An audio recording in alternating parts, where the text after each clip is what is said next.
See, we're now in our suits. Dress state is now 2, so obviously threat goes any higher, then the dress category will go up again, gloves and so on. If we get any bombardment of any kind or any hostile low and flying aircraft, and then we'll be masked up as well while we're working. Okay, bud? Yeah, let's go. What the troops don't know at the moment is they're going to get a chemical attack in about 10 minutes. That's going to be simulated by some bangs that we've got stationed nearby, and by spraying the area with this training agent, which will give them an indicator on their nuclear, biological, chemical suits that they're already wearing. And this will be indicated on their arms. What should happen is the alarm should be raised across the position so they can take what we call the immediate action. And that is to get their respirators out and get them on as quickly as possible. Failure to do that could result in the inhalation of a chemical agent or possibly a nerve agent, which is clearly going to incapacitate them and knock them out for the rest of the battle. The attack has started.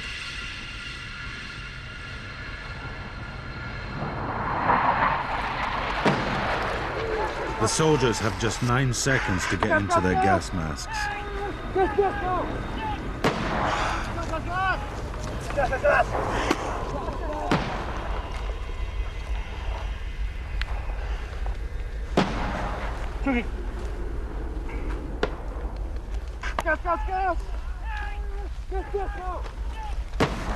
The air attack is over. The men run for cover from the chemical fallout. We've just had an air attack there, over in the middle of the position, okay? An air-launched weapon is likely to disperse very quickly. Have you got on the radio yet? Find out what the platoon commander wants. Obviously the bombardment has stopped now, so what you should be thinking about? Moving the guys back to the trenches, accounting for men, making sure that nobody is obviously suffering from nerve. Once everybody's got the gloves on, we'll move out and put the guys back in their own trench positions. Command and control are critical at this time. There's going to be a psychological effect, and quite a significant one, on the guys when they get hit with biological chemical agents. It's going to take good leadership and good control to get them through it. They've also got to have enormous faith in this equipment that they're wearing, that it will actually stop these things getting at them. From the embassy centre, it has been recognised, okay? It was an aerosol attack, however, the chemical now dropping is obviously a liquid hazard form, nerve agent liquid hazard, alright? Let's give us a quick check over, mate. Get your puffer bottle out, Son Taylor. Get your puffer bottle out, that's a good lad. And start using it as you would in reality, mate, come on. You probably find it won't be enough in one, alone. Each man must make sure that his partner is decontaminated using chemical-absorbing powder. Remembering yourself, Son Taylor, now, you decontaminate somebody who hasn't been decontaminated, and you touch them with bare hands. Right, just be careful now, Son Taylor, you don't take yourself out. Alright? Yes, sir. The chemical suits, which were worn in the Gulf War, give protection for 24 hours. The charcoal inner lining absorbs any chemicals which pass through the outer shell. Wearing the NBC suits, they reckon the British Army's got the best suits going in the whole world. If I ever came into a situation, you have to put them on. After what's happened now with the Gulf War now, with all the people reporting going sick and with the Gulf War syndrome, I would not be happy, and if necessary I would not take any pills or any injections the army's trying to put in me. I'd just rather die, and die a painful death. There's a bit of a fright now when you think about it, if it actually did happen for real. So yeah, it is scary, and everybody says not scared of nuclear or biological chemical warfare are liars. Because yeah, if it did happen, it'd be a big killer, and it'd be a lot of hard work to survive it. A lot of hard work.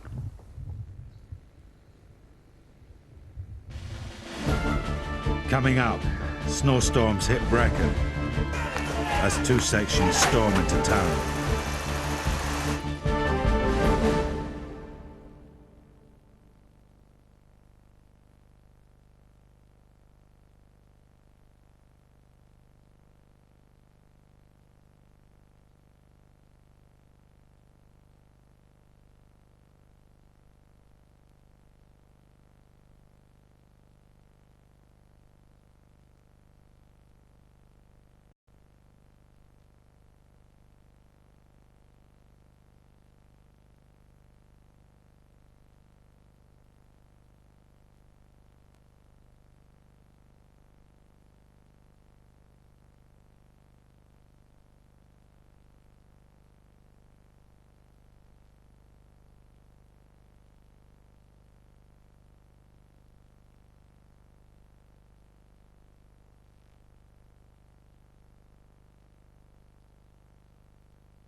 As 2 Section prepare to move into a new phase of training, the fax machine back at camp receives a familiar warning.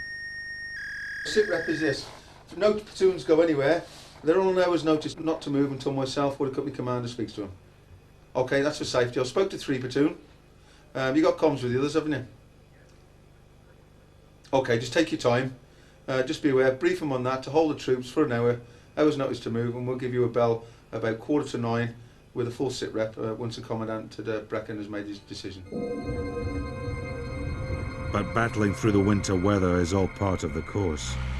The Brecon Commandant gives the order for the soldiers to proceed to the next phase of training.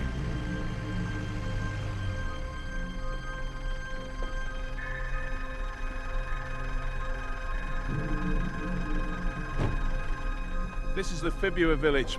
Fibua stands for fighting in built-up areas. And this village was built especially for training for that phase of war. Well, as you know, in Bosnia and in Kosovo, it's highly likely that they could find themselves in this sort of situation. In a small village, covered with snow, buildings not dissimilar to this. But the control aspects in here are very difficult, because if it is defended by a strong enemy, they'll have spent time actually making these buildings extremely difficult to move through with barbed wire, booby traps. And we're relying on the Gurkha Demonstration Company to provide the enemy. They've been doing a lot of work making the buildings not too difficult, but what they've done is just put a few bits of barbed wire around the buildings, blocked off some of the doorways, so when the guys attack them and they get inside, they'll find a few obstacles in there to overcome.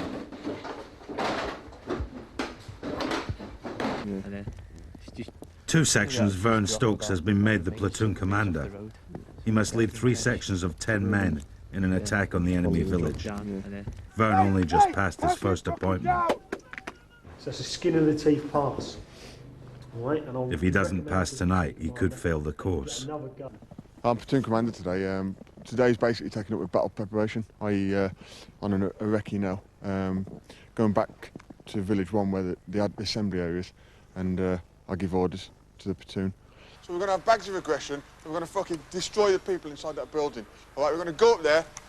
Our last bound position is going to be about 5 or 10 metres away from that building. You're going to have your kit off, all right, and by the time you get into the window, your kit's dropped off, you've jumped in there, bags of aggression, all right, as if it was real, as if we was doing it tonight. Does everybody understand that? Yeah. Vern will attack the Fibua village after nightfall. The last few hours of daylight will be taken up with final rehearsals. Come on, lads, come on! Later on this evening, my platoon will come and mark the FUP, or line departure, ready for the company to come in advance and attack the village, and we're second assault, so we'll be attacking once the first assault goes in and successful on the first house. While he's trying to do that, I'm going to be on the radio saying to him, "What are you doing? How's it going?" And he'll go, "Well, I've got another 2 floors to clear." And I'll be saying, "Look, I need fire." Because what I'll be wanting him to do is, once he's got in there, is to put fire down on the next house so that I can keep this momentum going. Because if momentum slows down, the enemy will feel it. They'll think, "Oh, then they've not got the same oomph going anymore." And then they'll maybe counterattack. So it's important that we keep that momentum going. Right, lads. This is actually a good appointment to get, 1, because the lads have had a good night in bed, so they're all refreshed, and 2, because it's Fibua and everybody seems to work hard at Fibua, so with a bit of luck, you know, they won't need that much motivation and chasing around. But the course commander doesn't share Vern's optimism. The company at this stage is going to be pretty tired. They've been out now for 5 days, 5 nights. They haven't had a lot of sleep, or they haven't had a lot of good sleep, and fatigue will start to set in over the next sort of 48 hours. It's about as close as we're going to get to the real thing, putting them through something which is realistic. So they understand the stresses and strains of working in a built-up area. I mean, you only have to look at history at places like Stalingrad, where thousands upon thousands of troops were committed, killed, in a very small area. The idea is that tonight we go in and we assault the village and take over the village.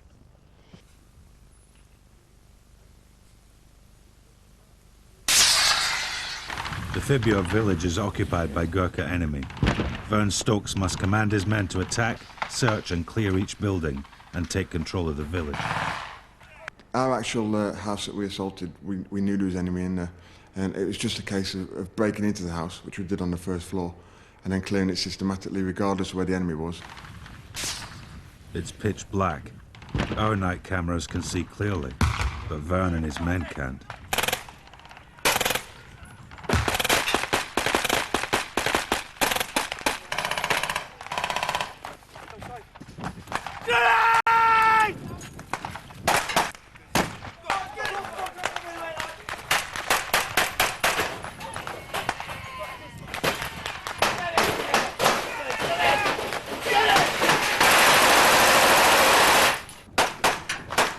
When we got into the house, I'm the platoon commander, so I don't have to go in first, so I didn't have to clear all the way through the barbed wire and through all the rubble boxes and all that, because it was pitch black and the lads couldn't see anything. So as soon as they jumped over and through the window, they were landing on boxes and metal cartridges and all that, and they were all tipping over.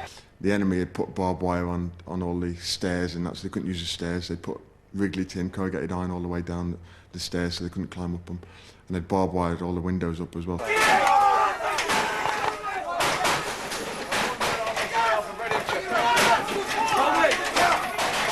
Inside the building, it's dark. It is essential that Vern Stokes' orders are passed on accurately if he is to keep control. It's like a maze, and to some extent it's the blind leading the blind. But then it takes control and and power of personality to get your orders across, get people to work together as teams to succeed in the fighting in built-up areas environment. Still on the stairs, sir. We've not got onto the first floor yet. The first task is to clear the house of enemy. The second is to provide fire onto the other buildings. Right, Cal! Contingencies, you take the first floor now. The windows is up open. Right, lads, let's fucking play the game now. Push against the fucking wall. Get down to a bit of cover now. Down. Wait until you get fucking called forward. 0 Alpha, send grip over. Roger, I need suppressive fire. A deliberate. Then we're going to have to go through buildings. 6 and 12. 6 and 12. Now we're having. It's going to take about 10 minutes to clear this building. Over. Oh, well done. That's a good effort. I've got to wait till these top floors are clearing building 8 before I can launch 1-0 Alpha. Let him know that. Over. That is not rapid fire. That's fucking burst. Now there's nobody else firing now. I want rapid fire, not fucking burst. The attack is going well, but Vern Stokes isn't happy. Well, it's not fucking rapid fire, is it? See! What's more than one rifle firing? We'll give a fucking fire! One of the reasons I believe that there is a lot of shouting and swearing and that goes on, although it's drummed into us it should be just the commanders that are doing it, is the fact that we are all commanders. I mean, back in our own units, and we're so used to commanding everybody else and shouting and bawling. So when we get in there and you get in the thick of it, you just seem to switch off to the fact that you're only supposed to be a private soldier again. Move into the windows and prepare to give cover fucking fire! The swearing is just part and parcel of everyday life in the army. But I suppose to put it to explain it in the context of battle, or in the context of the training that we've seen, it's actually getting those orders across, and it does add emphasis. I mean, if you want to tell somebody to go away, you talk to them about section travel. Get up there, lads, get up there, go on! Get on to the fucking ladder now! Right, Taff, get your section, get open the windows, I want fires apart to building 6 now!